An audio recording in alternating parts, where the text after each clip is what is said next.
na kwa jina la Yesu Kristo wa Nazareti.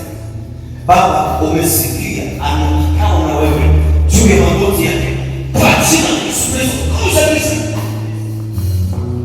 kwa damu ya Yesu Kristo ninawasha moto wa